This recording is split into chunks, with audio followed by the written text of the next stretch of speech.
tidak akan mengakibatkan kerugian jiwa yang terbesar. Dan yang terakhir sebelum Tuhan Yesus datang. Ketiga, Pentakosta ketiga akan membangkitkan generasi Yeremia, yaitu anak-anak muda yang dipenuhi oleh Roh Kudus, cinta mati-matian kepada Tuhan Yesus, tidak kompromi terhadap dosa, dan akan bergerak untuk mengenalkan jiwa. Yang keempat, Pentakosta ketiga lahir di Indonesia dan bergerak ke bangsa-bangsa. Gerakan ini dari timur ke barat dan akan kembali ke Yerusalem. Kelima, Pentakosta ketiga akan memberikan kuasa untuk menyelesaikan amanat agung, dan setelah itu Tuhan Yesus datang kembali. Amin. Mari bersama-sama kita diam dalam hadirat Tuhan yang kudus. Haleluya. Terima kasih Tuhan. Tak habis-habisnya kami menikmati setiap kebaikan-Mu di dalam hidup kami, Bapa. Bahkan sampai hari ini kasih Tuhan terus berlimpah-limpah dalam kehidupan kami. Karena itu Tuhan, kami datang dengan satu tujuan untuk menaikkan setiap syukur kami di hadapan-Mu yang kudus. Karena kami percaya bahwa besar setia-Mu selalu ada di sepanjang kehidupan kami, ya Bapa. Terima kasih Tuhan, Engkau Bapa yang Engkau sungguh.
surga, dikuduskanlah namamu, datanglah kerajaanmu, jadilah kehendakmu di bumi seperti di surga.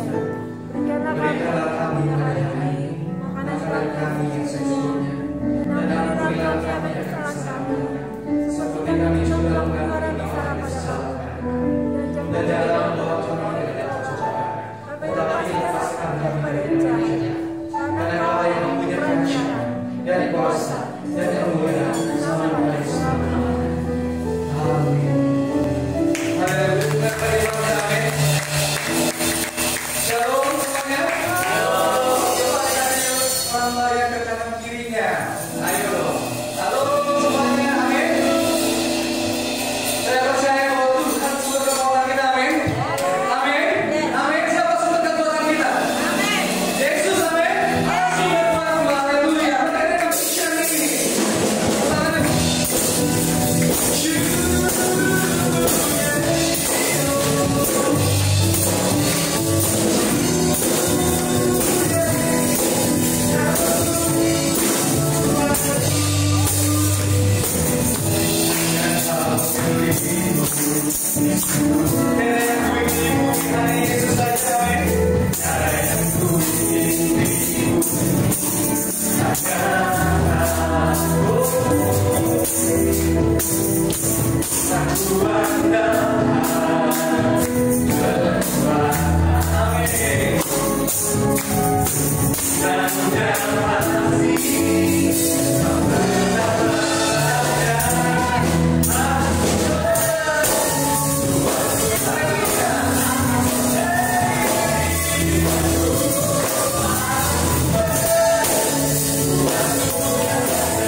lihat video Voice of Pentatos sebelum itu kita berdoa.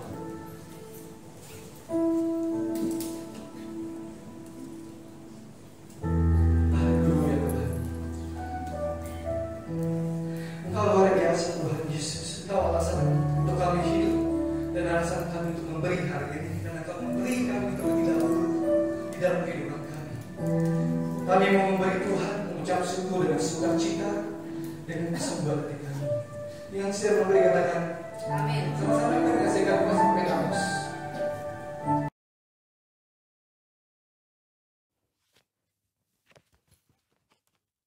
Halo, shalom semuanya. Di dalam Voice of Pentecost hari ini, kita akan membahas tujuan Allah memberi berkat. Kebanyakan orang Kristen kalau mendapat berkat akan mengucapkan haleluya. Tetapi ketika mendapatkan yang tidak enak, bisa mengucapkan, "Aduh, mengapa begini Tuhan?" Pertama-tama, kita harus mengerti terlebih dahulu arti dari berkat. Menurut Kamus Besar Bahasa Indonesia, berkat adalah karunia Tuhan yang membawa kebaikan dalam hidup manusia. Definisi ini menjelaskan bahwa berkat datang dari Tuhan untuk manusia. Di dalam Perjanjian Lama, berkat Tuhan digambarkan secara umum sebagai pemenuhan kebutuhan jasmani, seperti buah kandungan yang subur, hasil bumi dan hasil ternak yang berlimpah, usaha dan pekerjaan yang lancar, posisi dan tanggung jawab yang meningkat, juga area yang bertambah luas. Kitab Habakuk membuat pengertian yang lebih luas mengenai apa itu berkat.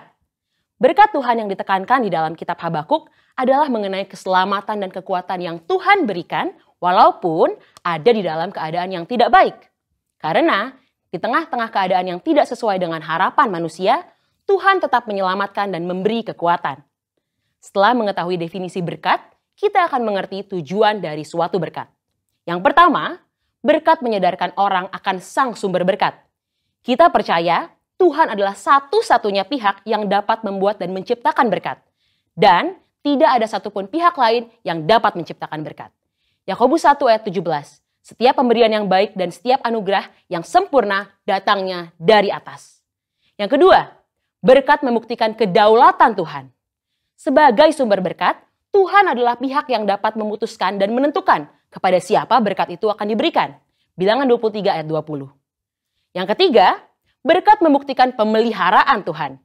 Tumbuhan dan hewan sebagai bahan makanan bagi manusia yang kita nikmati, dan hujan yang turun dari langit untuk memungkinkan hal tersebut tumbuh adalah hasil kemurahan Tuhan bagi pemeliharaan hidup seluruh umat manusia di muka bumi ini.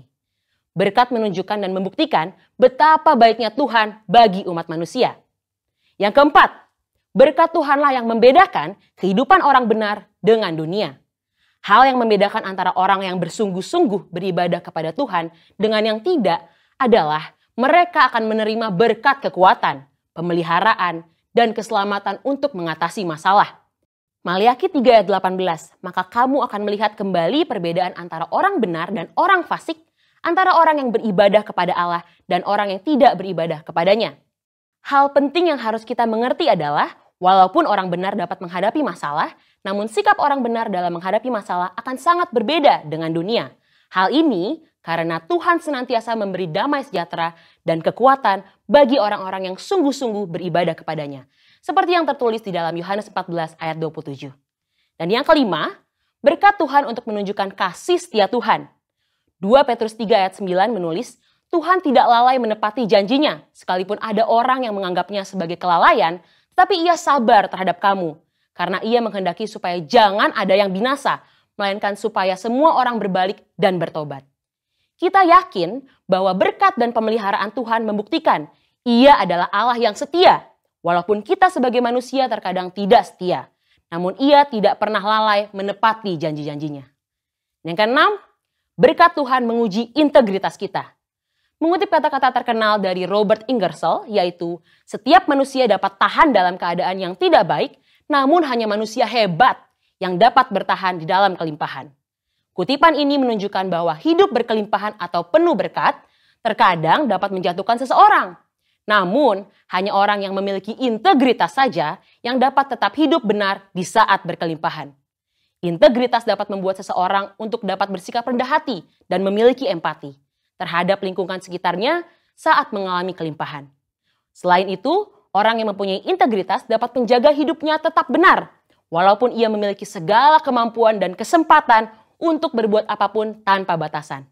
Dan yang terpenting, orang yang berintegritas hatinya tetap dapat percaya dan melekat kepada Tuhan, serta menaruh harapannya kepada Tuhan, walaupun ia memiliki segala yang ia butuhkan dan inginkan. Mari saudara, kita terus percaya bahwa berkat Tuhan yang kita nikmati bukan hanya sekedar pemenuhan jasmani saja, namun kekuatan dan damai sejahtera yang kita rasakan itu juga merupakan berkat Tuhan yang kita terima.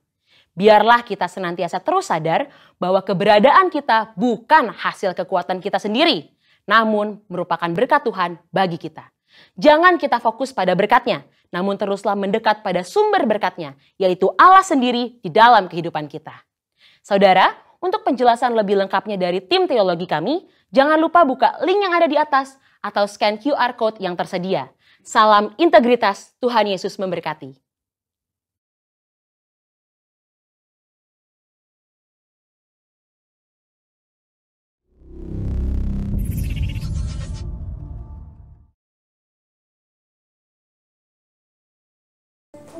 Saya percaya kita semua orang yang diberkati, amin.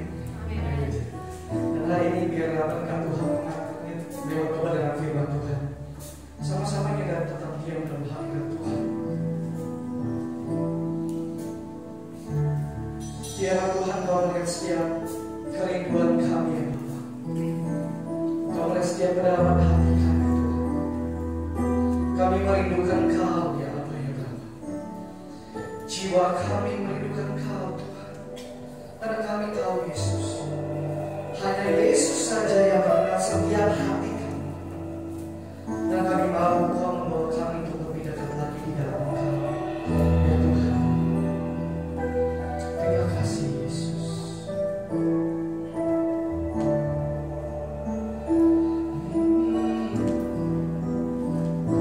Seperti ruh saya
Tuhan buat kasih rahmat dan anugerah-Mu.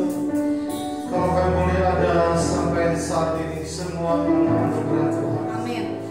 Kami tahu Tuhan, Engkau tidak pernah meninggalkan kami. Sedetik pun Engkau tidak pernah meninggalkan kami. Biar Engkau terus dewasakan kami di dalam pengenalan akan Engkau Tuhan. Terima kasih Bapa. Kami menyiapkan hati kami untuk diperlengkapi dengan firman. Mari Roh Kudus berbicara kepada setiap kami. Kami siap mendengarnya di dalam nama Tuhan Yesus Kristus. Haleluya. Bersama kita katakan amin. Dengan tepuk tangan berdoa Yesus. Silakan dulu Bapak Ibu Saudara dikasih Tuhan. Puji Tuhan. Shalom semuanya. Shalom. Ya, tanpa terasa kita akan di penghujung dari bulan Maret, saudara, bulan yang ketiga. Waktu berjalan demikian cepatnya berlalu, saudara. COVID ini sudah 1 tahun. Kita sudah merayakan 1 tahun COVID-19 masuk ke Indonesia, masuk ke Bekasi, saudara. Tapi kita nggak perlu merayakannya, saudara. Nggak perlu merayakannya, karena nggak ada sesuatu yang dibanggakan, saudara. Tapi setidaknya melalui COVID-19 ini kita mulai belajar banyak hal bahwa kita tahu hidup kita tuh tanpa Tuhan gak ada artinya. Amin. Nah, minggu ini kita akan belajar tentang rendah hati dan sabar. Masih dalam rangkaian khotbah tematik kita mengenai integritas, saudara. Rendah hati dan sabar. Kalau ngomongin soal rendah hati dan sabar, saya waktu menyiapkan ini juga dilema, saudara. Saya coba mengecek diri saya, aduh saya sudah belum ya rendah hati, udah belum ya sabar. Ternyata masih belum, saudara. Kalau dibikin grafik dari 0 sampai 100, aduh saya nggak tahu ada di mana posisinya. Mungkin mencapai 50% aja belum, saudara. Tapi saya diingatkan bahwa dalam pertumbuhan kekristenan kita terus belajar untuk terus disempurnakan oleh Tuhan. Amin, saudara. Beberapa waktu yang lalu saya diingatkan Tuhan, lalu saya membuat sebuah quote pribadi. Isinya begini, saya bukanlah orang yang sempurna, tapi saya punya Allah yang sempurna, yang akan menyempurnakan saya. Amin, saudara. Saudara setuju dengan quote ini? Amin, saudara. Nah, saya tahu setiap kita nggak sempurna. Biarlah setiap kita belajar bahwa ketika kita menyembah Allah, Allah yang akan menyempurnakan setiap kita. Katakan amin. Nah, nats kita hari ini diambil dari 2 Korintus 6 ayat 1 sampai ayat ke-10. Saya ajak kita baca firman Tuhan ini. Bapak Ibu sudah boleh lihat ada di TV depan. Saya bacakan buat kita semua. 2 Korintus 6 ayat 1 sampai dengan ayat ke-10. Sebagai teman-teman sekerja, kami menasihatkan kamu supaya kamu jangan membuat menjadi sia-sia kasih karunia Allah yang telah kamu terima. Sebab Allah berfirman, pada waktu aku berkenan, aku akan mendengarkan engkau, dan pada hari aku menyelamatkan, aku akan menolong engkau. Sesungguhnya waktu ini adalah waktu perkenanan itu. Sesungguhnya hari ini adalah hari penyelamatan itu. Dalam hal apakah kami tidak memberi sebab orang tersambung, supaya pelayanan kami jangan sampai dicela. Sebaliknya, dalam segala hal kami menunjukkan bahwa kami adalah pelayan Allah, yaitu dalam hal menahan dengan penuh kesabaran dalam penderitaan, kesesakan dan kesukaran, dalam menanggung derang, dalam penjara dan kerusuhan, dalam berjerih payah, dalam berjaga-jaga dan berpuasa, dalam kemurnian hati, pengetahuan, kesabaran dan kemurahan hati, dalam Roh Kudus dan kasih yang tidak munafik, dalam pemberitaan kebenaran dan kekuasaan Allah, dengan menggunakan senjata-senjata keadilan untuk menyerang ataupun untuk membela, ketika dihormati dan ketika dihina, ketika diumpat atau ketika dipuji, ketika dianggap sebagai penipu namun dipercayai, sebagai orang yang tidak dikenal namun terkenal, sebagai orang yang nyaris mati, dan sungguh kami hidup sebagai orang yang dihajar namun tidak mati. Sebab orang bersuka cita namun senantiasa bersuka cita. Sebab orang berduka cita namun senantiasa bersuka cita. sebagai orang miskin namun memperkaya banyak orang, sebagai orang tak bermilik sekalipun kami memiliki segala sesuatu.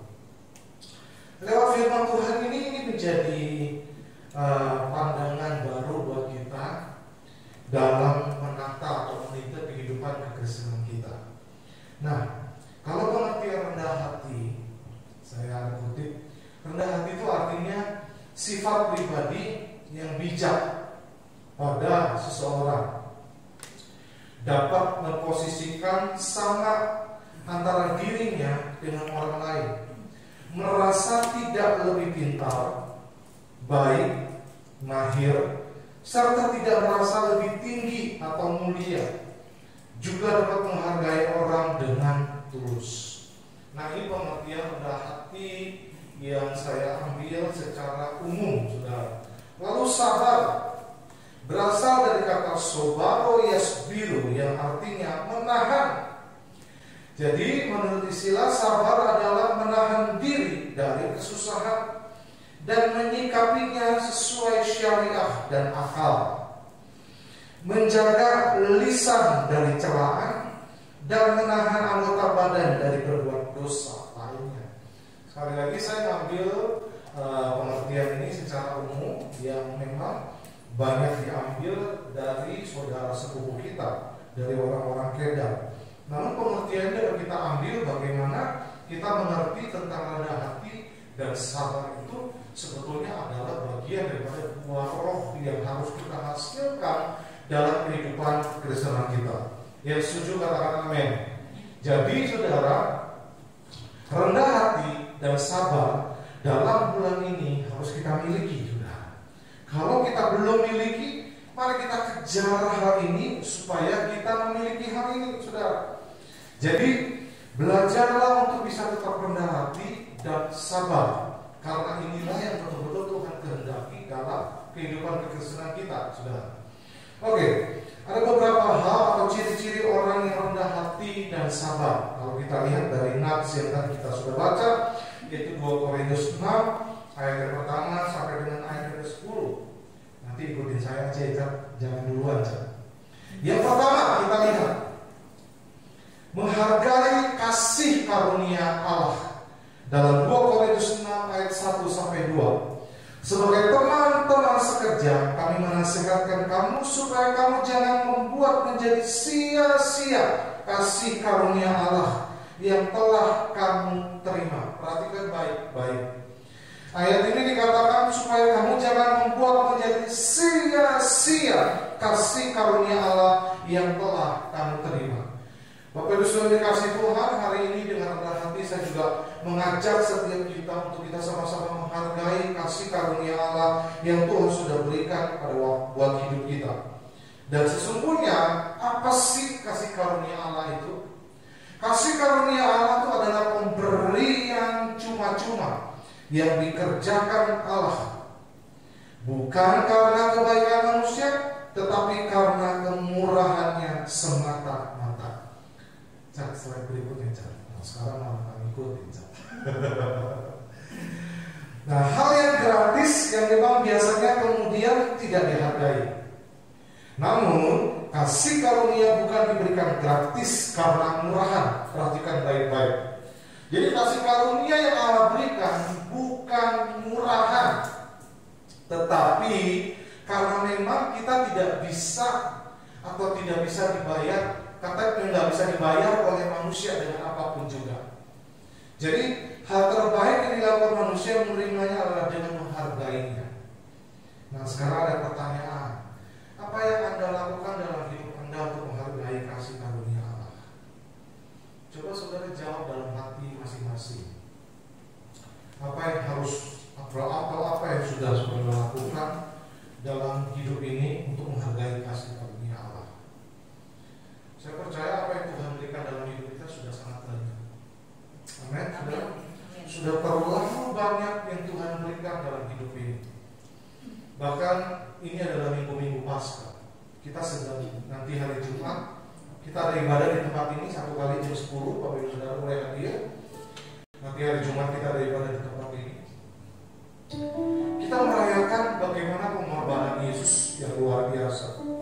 Kita kembali mengingat betapa kasih-Nya begitu besar dalam hidup kita. Nah, apa yang harus kita lakukan?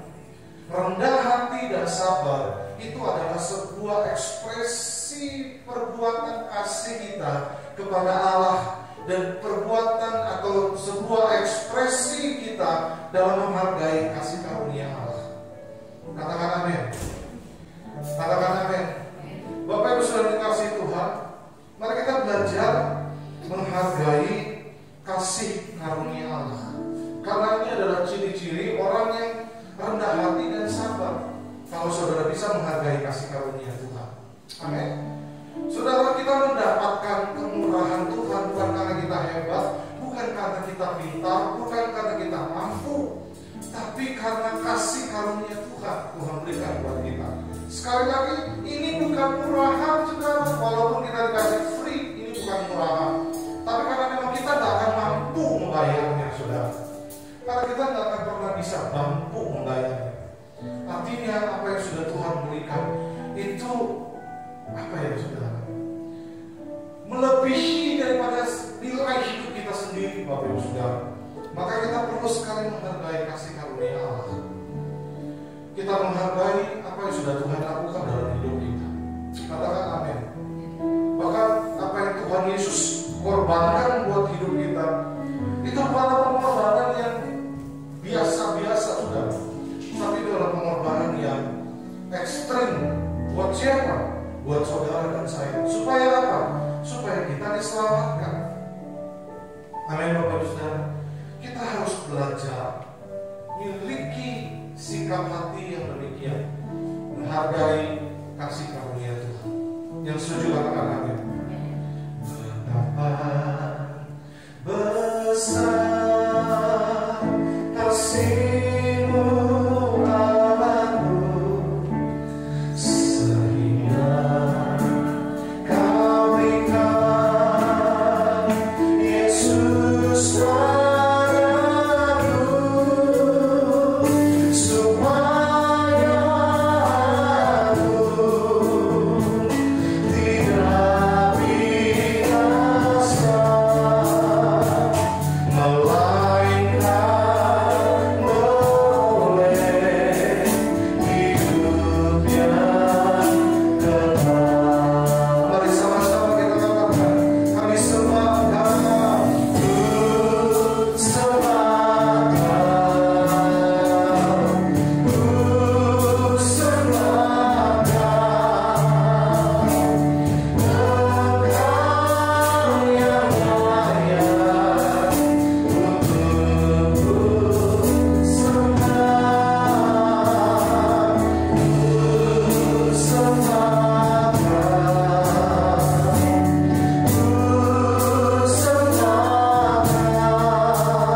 sembah Kau, Engkau yang layak untukku sembah.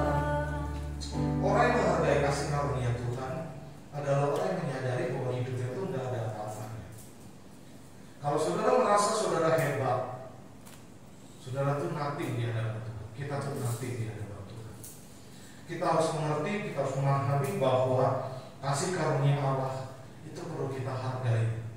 Amin, saudara. Kita perlu hargai, kita perlu responi dengan sangat baik, saudara. Nah, hal yang kedua atau ciri yang kedua, menghargai pelayanan yang Tuhan sudah berikan. 2 Korintus 6 ayat 3-4. Dalam hal apapun kami tidak memberi sebab orang tersandung, supaya pelayanan kami jangan sampai dicela.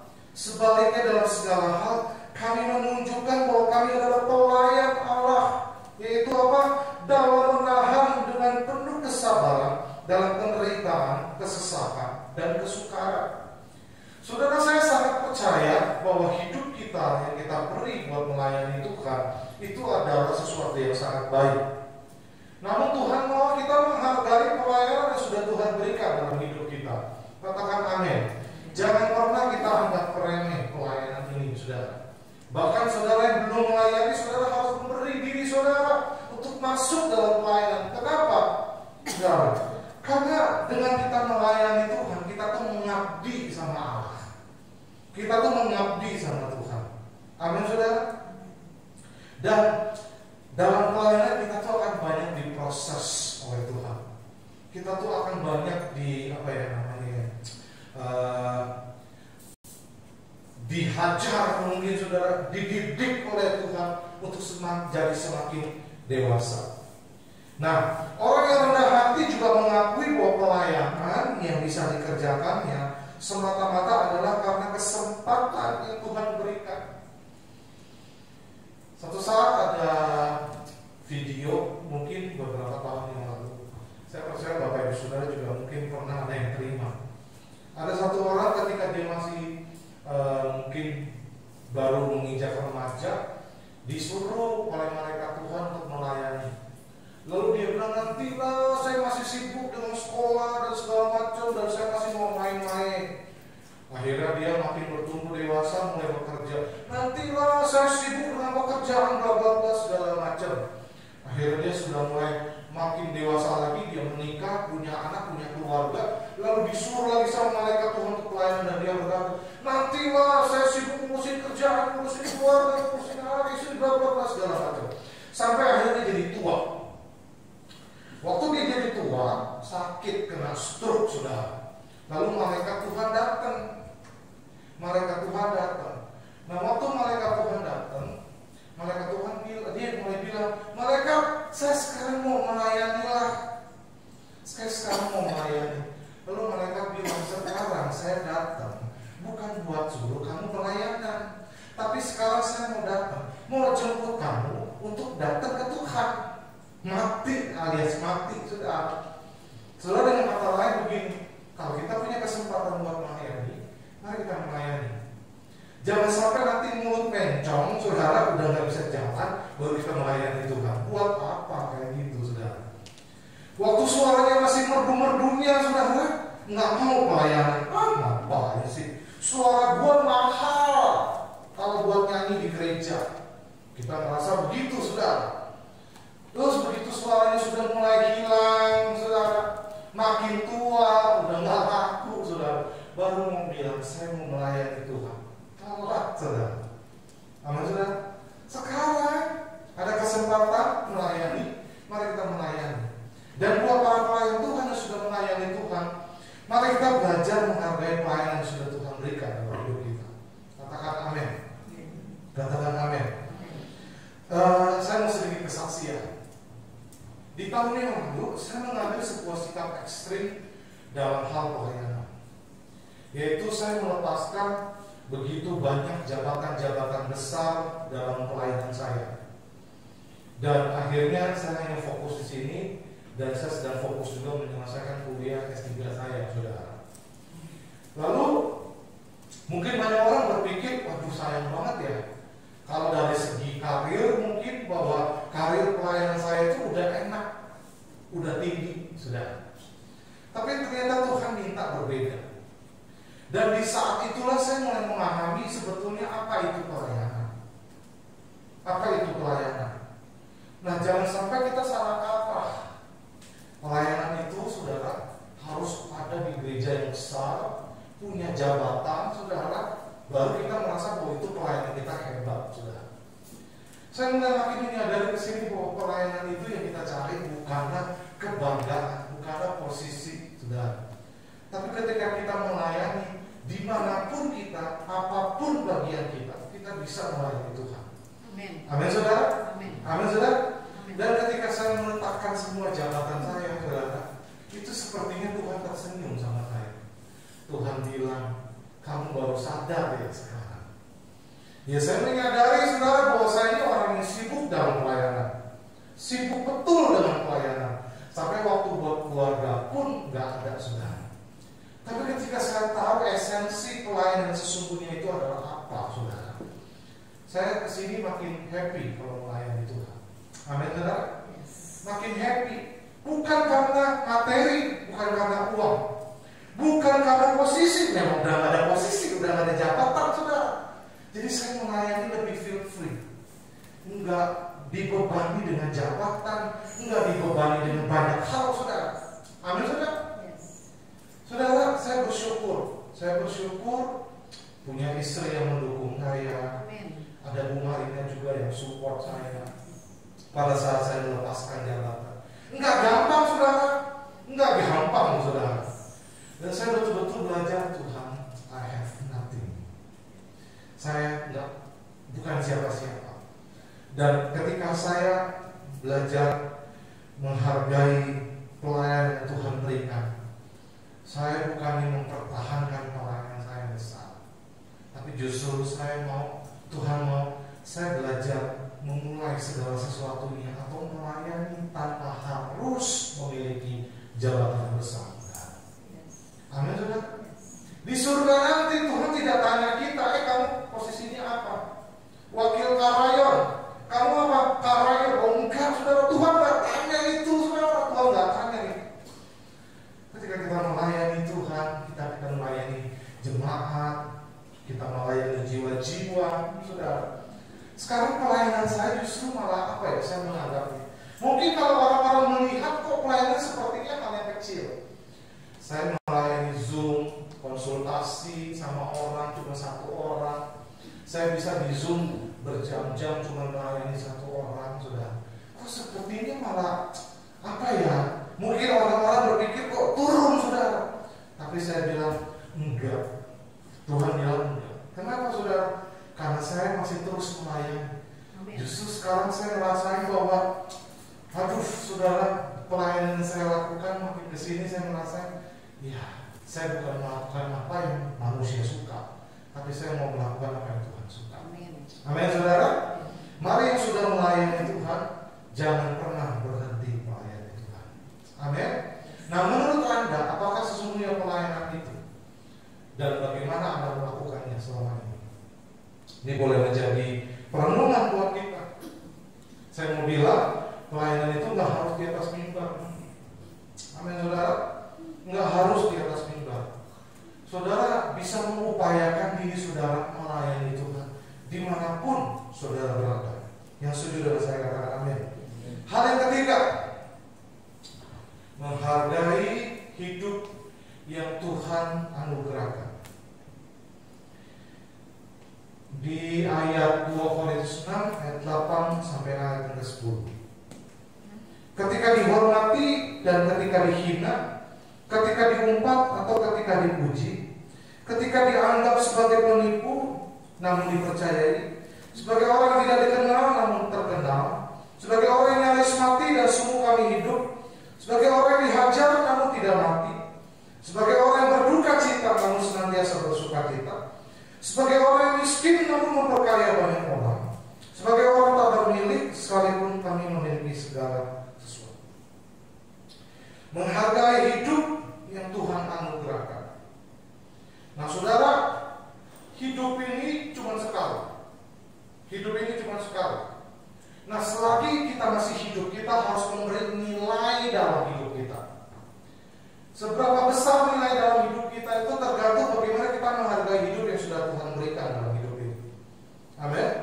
Mereka yang rendah hati dan sabar akan menghargai hidup yang Tuhan anugerahkan. Hidup pasti penuh dengan dinamika.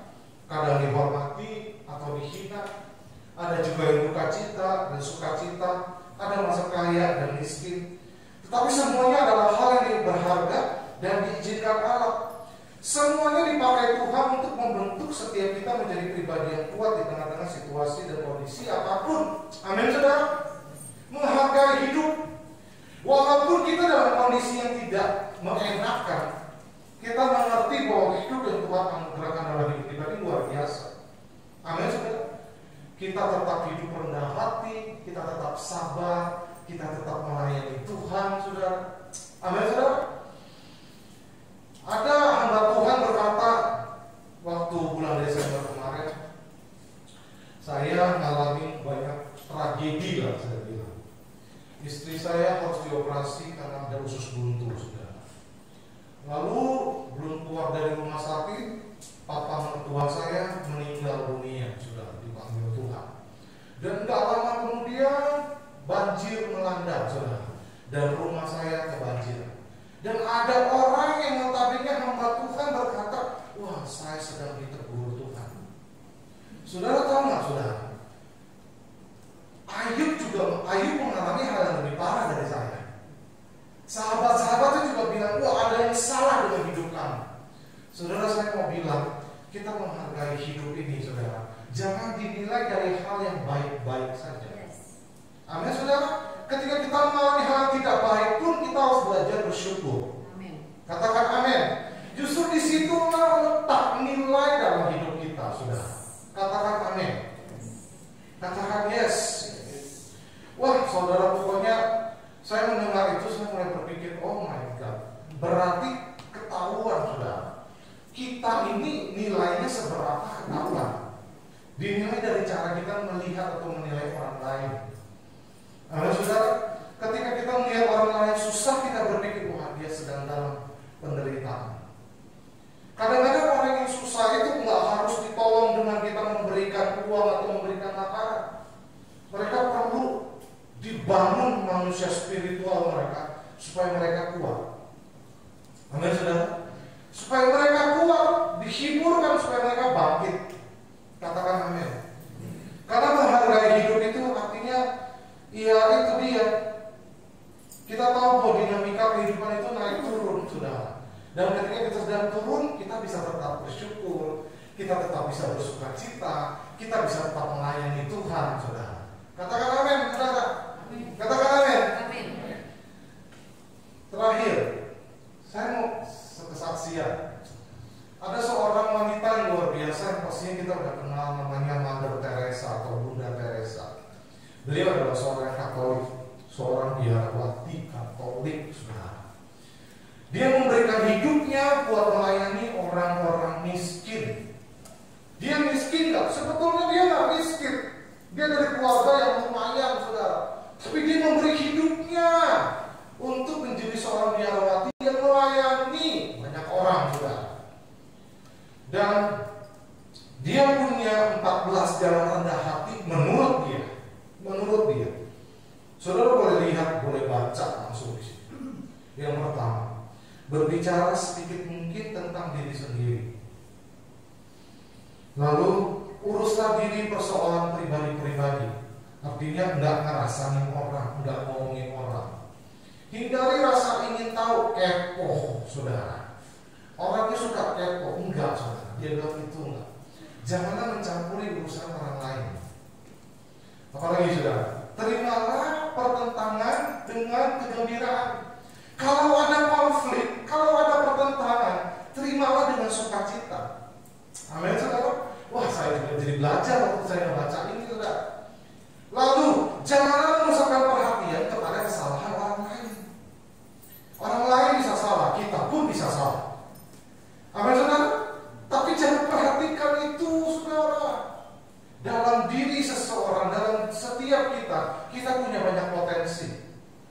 Amin. Ya, itu juga bisa membuat kita berbuat salah. Tapi jangan itu yang diperhatikan. Terimalah hinaan dan caci maki. Bisa nggak terima, saudara?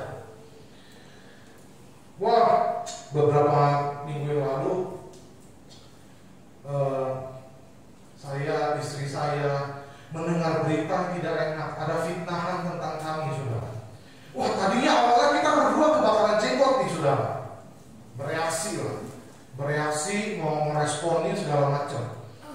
Tapi akhirnya puji Tuhan, kita berpikir lebih lagi, kita merenungkan lebih lagi. Sudah, nggak usah digubris.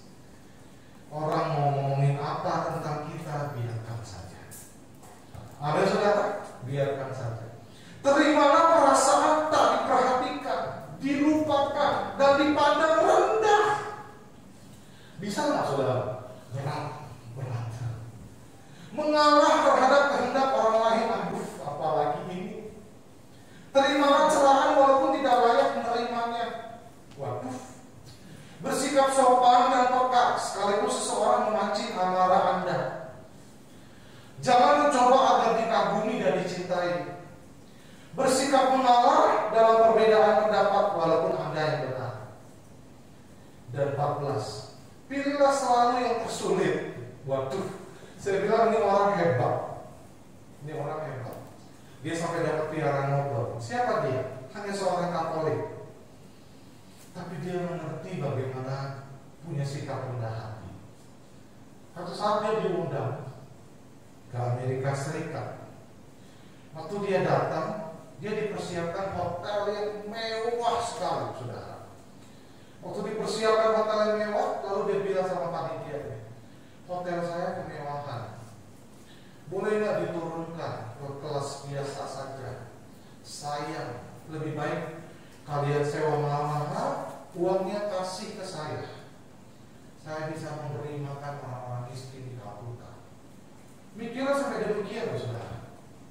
Mikirnya sampai sedemikian. Dia nggak aji mumpung, saudara. Saya mulai berpikir, oh my God, nggak ada yang manusia kayak begini. Tapi Tuhan mau kita belajar untuk rendah hati dan sabar. Amin, saudara. Hari-hari ini kalau saudara sedang diperlakukan tidak adil, sedang difitnah, dijelekin orang, diomongin orang, saudara, belajar apa, saudara? Terima. Telan aja, saudara. Telan aja. Kalau saudara dikasih makanan apapun saudara makan, nanti kebuang nggak, saudara? Kebuang kok, saudara. Telan aja. Ntar udah kebuang ke belakang, saudara. Amin, saudara.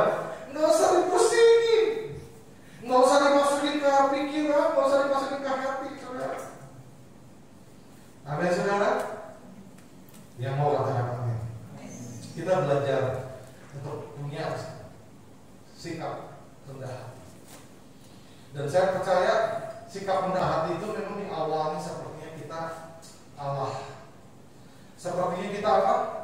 Ya, direndahkan banget. Sepertinya kita apa, saudara? Aduh, jelek. Nggak ada kemuliaan. Tapi endingnya, saudara, endingnya apa, saudara? Nanti kita akan dimuliakan oleh Tuhan. Apa, saudara? Kita nggak perlu cari kemuliaan dunia ini. Yang kita cari adalah kemuliaan Tuhan. Yang setuju dengan saya katakan amin. Yang setuju dengan saya katakan amin. Oh, saya dari tahun 2020 kemarin sampai hari ini, saya belajar banyak soal value of life, nilai kehidupan. Karena ternyata, saudara, nilai kehidupan yang beredar sekarang itu banyak yang salah. Kita melihat kehidupan yang baik ketika orang itu mengalami kebaikan. Kita nggak pernah melihat sesuatu yang luar biasa dalam penderitaan orang lain, dalam kemiskinan orang lain, dalam kelemahan orang lain. Tapi biar hari ini kita belajar, saudara. Ada sedikit kesaksian, saya mau tutup di sini. Ada jemaat di Mega Bekasi cukup miskin, saudara, cukup miskin. Ya, hidupnya hanya apa ya? Dari belas kasihan orang. Dia coba kerja, berusaha kerja dan segala macam, ya hasilnya begitu. Karena dia harus merawat kakaknya yang kena gangguan jiwa, sehingga dia nggak bisa bekerja secara maksimal seperti orang-orang pada umumnya. Dan dia sering WA saya, konsultasi, sharing sama saya. Nah, beberapa minggu yang lalu dia sempat sharing sama saya, Pak Yunus, saya udah 3 hari belum makan. Waduh, 3 hari nggak makan. Puasa Ester nih, jangan ngerti saya. Puasa Ester. Terus koko saya yang gangguan jiwa itu kokonya. Terus koko saya ngamuk-ngamuk terus, saya bingung mesti gimana. Dan saudara, apa yang saya harus lakukan? Gimana menurut saudara? Apakah saya mulai keluarin ayat-ayat Alkitab? Saya mulai keluarin semua keahlian teologi saya untuk bagikan ke dia, saudara? Kira-kira apa yang harus saya lakukan? Apa, saudara? Kasih makan. Benar nggak, saudara? Udah, saya nggak buat apa-apa. Saya coba cek di rekening saya, kira-kira ada uang nggak? Oh, ada, buat dia makan masih bisa. Saya nggak jawab tuh pertanyaannya. Saya langsung transfer ke dia buat beli makan. Ini ada uang, kamu beli makan. Nggak usah pusing-pusing sekarang mau beli makan. Waktu saya transfer, sudah itu sepertinya masalah dia selesai. Ya emang karena dia butuh makan kan saudara, nggak butuh sirangan rohani saat itu, butuh makan saudara. Amin, saudara, butuh makan. Dan akhirnya dia pergilah ke warteg nih ceritanya saudara. Dia foto wartegnya, dia foto makanannya, dia kirim ke saya saudara. Pak Yunus, saya sudah makan. Ini makanannya, walaupun sederhana saudara. Terima kasih Pak Yunus. Uang ini akan cukup buat 3 hari ke depan katanya saudara. Waduh, dalam hati saya, ntar 3 hari lagi dia WA lagi kali dalam hati saya saudara. Tapi saudara, saya latih dia, ayo kamu kerja apa aja. Kerja apa aja. Saudara, ketika kita diperhadapkan dengan demikian, apakah kita akan menghakimi orang? Kamu sih banyak dosa, kamu sih nggak punya keahlian, saudara. Apakah kita akan begitu, saudara? Kebanyakan kita begitu. Tapi saya belajar, udah nggak usah salahin dia, saya kirim aja uang. Lalu ada satu peristiwa lagi. Ada salah satu full timer yang kejar hutang karena pinjaman, saudara. Pinjam uangnya nggak seberapa, saudara. Lalu karena bayar telat, disebar luaskan, saudara. Dijelek-jelekin, semua kontak itu dihubungin. Tolong kasih tahu, termasuk Bu Marina juga di WA, saudara. Bu Marina juga sudah panik, ini apa-apa nih, Venus. Nah, saudara tahu nggak? Orang ini langsung dia apa? Ya seperti di blacklist, disuruh nggak boleh kerja lagi, suruh diam di rumah, suruh selesai urusannya, saudara. Lalu banyak orang mulai menghakimi dia, saudara. Banyak orang mulai menghakimi dia. Dan istrinya sempat cerita sama istri saya. Lalu saya mulai berpikir, saya harus bertindak seperti apa, saudara? Iya, saudara, kalau orang yang rendah hati, orang yang sabar, ya kita nggak perlu menghakimi. Toh kita juga pasti pernah buat salah, saudara. Amin, saudara. Nah, dengan tidak menghakimi, dengan tidak menuduh, saya cuma memberikan kekuatan. Saya WA memberikan kekuatan. Bagaimana kabar kamu? Baik-baik. Dia ceritakan, saudara. Saat itu saya tidak menghakimi sama sekali. Saya cuma ingatkan firman Tuhan. Ayo, nggak usah takut, hadapi aja. Hadapi aja, saudara. Dan dia cuma bilang begini akhirnya. Cuman Bapak yang bisa ngomong begini Pak sama saya. Yang lain Bapak, saya dijelekin, saya malah disuruh ini yang nggak macam-macam. Bahkan saya disuruh nggak usah bayar tuh hutang kamu, orang itu jahat. Yang ngomong begitu pendeta, saudara. Saya bilang enggak, kamu harus bayar. Biar bagaimanapun kamu harus bayar. Akhirnya dia jual rumah di kampung, saudara, buat bayar hutangnya. Saya cuma bilang, dan saya belajar berusaha mendampingi, menemani dia dalam kondisi yang demikian, saudara. Kalau mendampingi orang kaya senang, saudara. Oh, mau bangun rumah ya Pak, mau bangun rumah ya saya dampingi dia Pak, saya dampingi. Orang kaya, saudara. Tapi kalau orang lagi kelilit hutang, saudara, gimana, saudara? Saat itu saya belajar mendampingi dia. Bukan jadi orang yang menghakimi, tapi saya belajar mendampingi dia. Beri kekuatan firman Tuhan. Setiap hari saya berikan siraman rohani. Nah, kalau ini saya harus beri siraman rohani, saudara. Karena saya nggak ada dana yang cukup buat membayar hutang-hutang itu ya. Saya memberi siraman rohani, memberikan kekuatan. Dan akhirnya dia bisa berkomentar, terima kasih ya Pak. Yang orang yang mendampingin saya dalam saya melewati peristiwa-peristiwa ini cuma Bapak. Loh, akhirnya kan orang akan menilai, saudara. Akhirnya orang akan menilai. Amin, saudara. Sikap rendah hati nggak perlu ditunjukkan nih. Gue rendah hati nih. Gue rendah hati nggak perlu diomongkan, saudara. Kita tunjukkan dengan sikap-sikap kita kepada orang-orang yang ada di sekitar kita. Jangan lupa katakan amin. Mari kita bangkit berdiri sama-sama.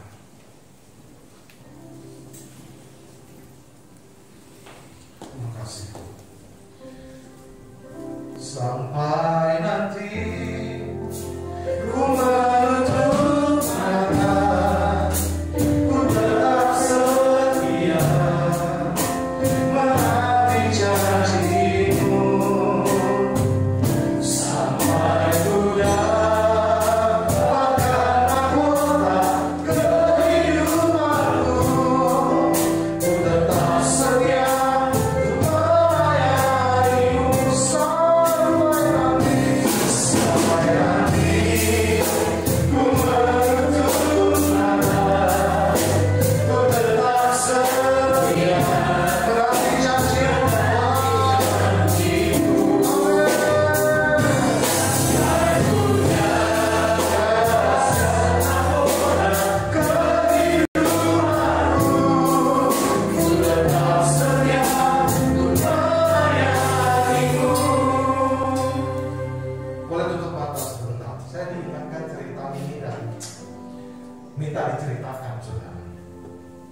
Beberapa tahun yang lalu ada seorang hamba Tuhan meninggal dunia.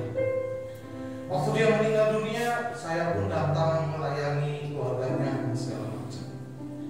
Saudara tahu, setelah dia meninggal dunia dan selesai dikubur, saudara, lalu ada begitu banyak orang datang kepada anaknya, datang kepada anaknya. Dan ternyata orang tersebut adalah orang-orang yang menagih hutang karena orang tuanya punya banyak hutang. Ini hamba Tuhan, saudara, hamba Tuhan. Anaknya kaget, "Hah? Kok orang tua saya hutang banyak banget?" Bahkan termasuk kepada karyawan kita, dia ada hutang juga, saudara. Waduh, anaknya makin bingung. Buat apa kamu hutang-hutang itu, uang itu, saudara? Kamu buat apa? Buat demi sosialita, supaya kelihatan punya uang, supaya kelihatan berwibawa, saudara. Bukan buat apa-apa, bukan buat pelayanan, bukan buat orang susah, bukan buat diri dia sendiri. Saudara, kalau kayak begitu, saya ngebayangin ya, aduh, udah meninggal, saudara, orangnya, tapi meninggalkan hutang, meninggalkan value yang tidak baik. Kalau itu terjadi sama kita, gimana, saudara? Tapi biarlah hari ini kita belajar untuk memiliki sikap rendah hati dan tetap sabar dalam menjalani hidup ini. Apapun yang sedang kita alami hari ini, jangan gentar, jangan takut, tetap percaya bersama dengan Tuhan. Tuhan akan menggandeng kita untuk melewati setiap badai hidup. Yang percaya katakan amin. Asalkan kita tetap setia sama Tuhan. Yang mau katakan yes. Mari buka kedua tangan kita, saudara. Sekali lagi sama-sama. Sampai Tuhan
sampaikan kepada setiap kita pada hari ini seperti biasa, Bapak Ibu Saudara.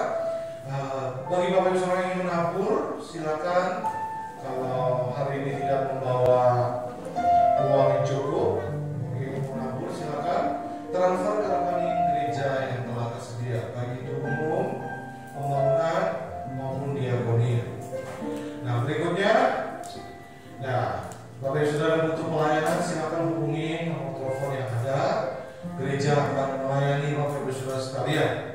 Dan seperti biasa, media sosial Gereja GBI Harapan Dampak boleh terus di follow dan boleh terus dipantau, saudara. Puji Tuhan. Ya, hari ini kita bersyukur Bapak Ibu Saudara, kita ada di bulan Maret. Tanpa terasa waktu berjalan begitu luar biasa. Dan hari Jumat ini kita ada ibadah Jumat Agung jam 10 pagi di tempat ini, hanya satu kali ibadah. Mari Bapak Ibu Saudara, boleh kita datang bersama-sama ibadah disertai dengan perjamuan kudus, Bapak Ibu Saudara, karena kita mau bersyukur buat pengorbanan Tuhan Yesus yang luar biasa. Nah, terima kasih juga buat Bapak Ibu Saudara yang semua dalam keadaan baik. Puji Tuhan, semua dipelihara oleh Tuhan. Amin, saudara. Nah, kami mau mendoakan saudara yang berulang tahun di bulan Maret, saudara. Spesial, saudara. Spesial karena juga bulan Maret Bu Marina berulang tahun, Pak Sony berulang tahun, saudara. Ya, kalau ada yang lain yang berulang tahun di bulan Maret boleh, atau ini Januari, Februari sekalian, saudara. Yuk, Januari, Februari, Maret. Mari, boleh maju ke depan, saudara, untuk kita berdoa bersama-sama. Mari Bu Marina, Pak Sony. Ada yang saudara Ibu Sony didampingin yang berulang tahun di bulan Januari, Februari, dan Maret? didampingin Bapak. Ya. Nanti Bapak berdua saya lagi. Dampingin. Dampingin. Ada saudara yang mau tahun Januari, Februari? Jena ulang tahun ya? Ayo ulang tahun Januari, Februari, Maret.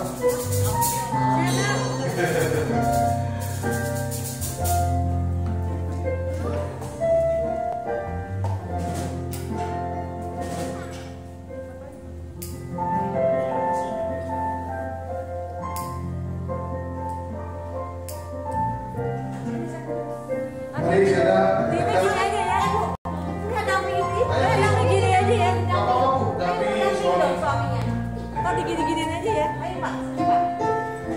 Yuk, boleh dikipas. Ya. Jadi panitia boleh dikipas. Bapak sebelah sini. Jangan saudara. Ya, bersama-sama kita bersuka cita buat Bu Marina yang makin ABG, saudara. Orang-orang yang ABG. Pak Sony juga yang makin muda. Shena, Mama gaul, saudara. Oke, boleh tiup kue ulang tahunnya. 1, 2, 3. Iya, bukan saudara. Happy birthday to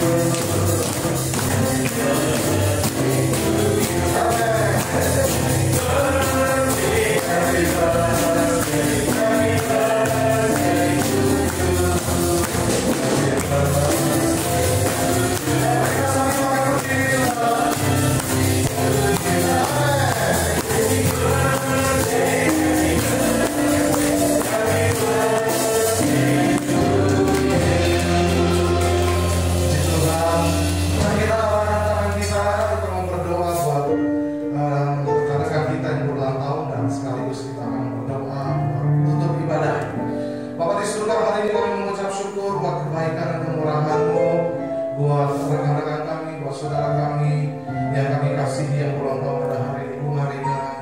Terima kasih Bapak, Engkau terus pelihara hidupnya, Engkau terus jagai, Engkau terus sertai, Engkau teramat sayang dengan kehidupannya Bapak. Aku percaya anugerah-Mu berlimpah-limpah luar biasa, kekuatan yang baru Tuhan limpahkan, kasih anugerah-Mu Tuhan limpahkan, perbesar kapasitas hatinya Tuhan, untuk boleh menjadi penjaga jiwa bagi kemuliaan nama Tuhan. Kuatkan dan teguhkan hatinya untuk boleh berjalan bersama dengan Engkau Tuhan. Terima kasih Tuhan. Saya juga berdoa Pak Sony, Tuhan berkati Pak Sony Tuhan. Biar di ulang tahunnya ini Tuhan, Pak Sony boleh mengalami Engkau lebih dalam lagi Bapak. Tuhan berkati usaha pekerjaannya, apapun yang dia lakukan Tuhan buat berhasil. Tuhan berkati juga Bu Sony mendampingi, Tuhan pakai dia luar biasa. Dalam nama Yesus. Juga Syena Tuhan yang berulang tahun Tuhan pakai, Tuhan berlaku, Tuhan berkati Syena menjadi mama yang baik. Tuhan berkati pekerjaannya, apapun yang dia berbuat Tuhan buat jadi berhasil. Terima kasih Bapak. Kami mengucap syukur buat kemurahan. Kami juga berdoa buat gembala pembina kami Pak Iko beserta dengan keempat wakilnya. Gembala yang kami Pak Andi beserta dengan keempat wakilnya. Dan juga hamba-Mu di tempat ini beserta Bu Marina Tuhan. Kami serahkan semua yang dalam tangan. Tuhan yang pakai kami Tuhan mengurapi kami Tuhan. Bahkan gereja-Mu di tempat ini. Biar kiranya Tuhan yang memberikan terus pertumbuhan ya Bapak. Biar nama Tuhan dipermuliakan. Terima kasih Bapak. Kau memberkati juga bangsa kami Indonesia Tuhan. Ada dalam hati-Mu, ada dalam pikiran-Mu Tuhan Yesus. Pulihkan bangsa kami, sembuhkan bangsa kami. Juga kota kami Bekasi, Harapan Indah, dan Satria, kami percaya ada dalam perlindungan Tuhan, ada dalam naungan-Mu ya Bapak. Kami terus berkata shalom, berkata berkat buat kota kami Bapak. Terima kasih. Juga bangsa pilihan-Mu, shalom Yerusalem. Biar mereka boleh mengalami lambatan Allah, mengalami perjumpaan pribadi dengan Engkau ya Tuhan Yesus. Terima kasih Bapak. Dan sebentar Tuhan, kami juga akan kembali ke rumah kami masing-masing. Biar Tuhan pelihara, Tuhan sertai, Tuhan pimpin kami. Bahkan persembahan yang sudah kami berikan, biar kiranya boleh dipergunakan buat pekerjaan Tuhan di tempat ini. Dan akhirnya kami akan kembali ke tempat kami masing-masing. Kami akan menerima berkat daripada. Mari kita angkat kedua tangan kita. Biar kiranya berkat kasih karunia dari Allah Bapa di surga, di dalam kasih Anak yang tunggal Yesus Kristus Tuhan, dan di dalam perlindungan dan persekutuan dengan Allah Kudus menyertai kita sekalian mulai hari ini sampai selama